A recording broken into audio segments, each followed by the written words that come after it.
Alors Martin, un entraîneur heureux après cette victoire 3-0? Tu m'as tué tout de suite avec la première question. C'est vrai que je suis content pour 3 points. Et si je dois faire le résumé, on a fait ce qu'il fallait dans les 3 matchs qui viennent de s'écouler, parce qu'on a joué quand même 3 matchs sans la pointue. Donc on a récupéré quand même 9 points.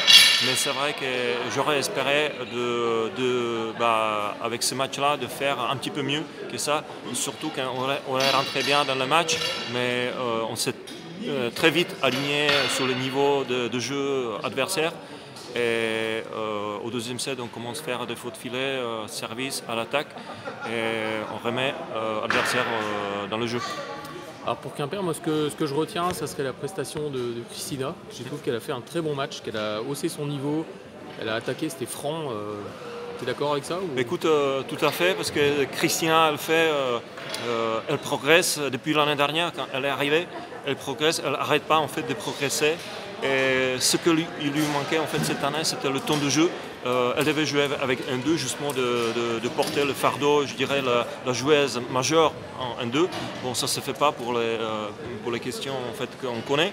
Mais depuis, en fait, chaque fois qu'elle rentre dans le terrain, cette année, elle nous apporte du bien. Et cette année, en fait, ces 3 derniers matchs, elle était stable en réception. Et aujourd'hui, elle a fait aussi ses points à l'attaque, elle était courageuse, donc je peux lui féliciter pour vraiment sa performance.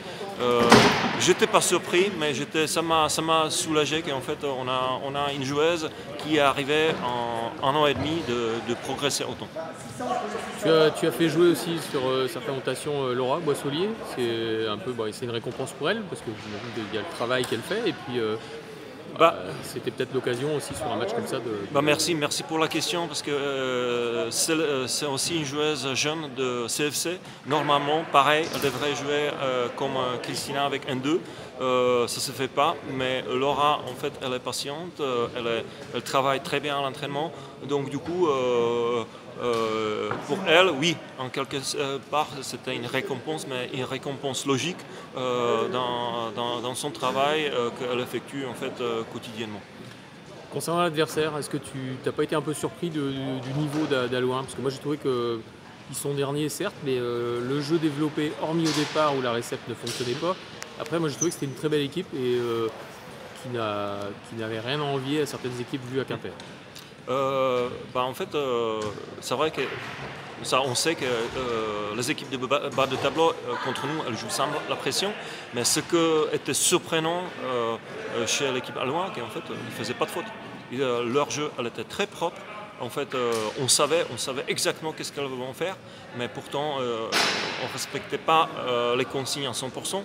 Et l'équipe d'Alouin on su profiter de notre faiblesse, mais surtout comme tu dis, leur niveau de jeu, elle était vraiment très correcte. Alors pour la suite du championnat, donc tu as deux absentes, tu as Sadio qui s'est blessé je crois pour 5 semaines, s'est cassé un doigt je crois, et puis Teresa qui va se faire opérer de l'épaule. Tu as recruté une joueuse croate, une pointue, qui sera qualifiée pour le prochain match. Pour le prochain match, Katarina Glavinic, qui arrive en tant que joueur médical, elle sera qualifiée. Donc je présume que contre Nîmes, elle sera sur le feuille de match dans le 6 majeur. Mais bon, c'est encore à voir. Donc il reste 3 matchs concernant la saison régulière avant les playoffs. 3 matchs importants parce qu'on va rencontrer Arnes, on va rencontrer Saint-Dié, avec qui on joue les 3 premières places. J'ai fait mon petit calcul pour les playoffs, même s'il ne faut pas aller trop vite, mais on a quand même un gros coup à jouer sur ces matchs-là pour prendre de la distance. Comment tu vois ça, les matchs à venir là? Je dirais qu'il faut gagner, ouais, comme chaque fois, mais Là c'est contre les concurrents directs. Là, ouais, c'est contre les concurrents compter, directs. en fait. Si on prend en fait la formule initiale, c'est ce que j'ai pris. Et en fait, les résultats de première phase vont vont être prises en compte. Mais il se peut qu'il y ait un changement de formule pour le play-off parce qu'en fait, quand on fait des calculs par rapport aux dates, il faut libérer les joueuses à la fin du mois d'avril. Donc du coup, quand on fait les calculs de date, on n'y est pas.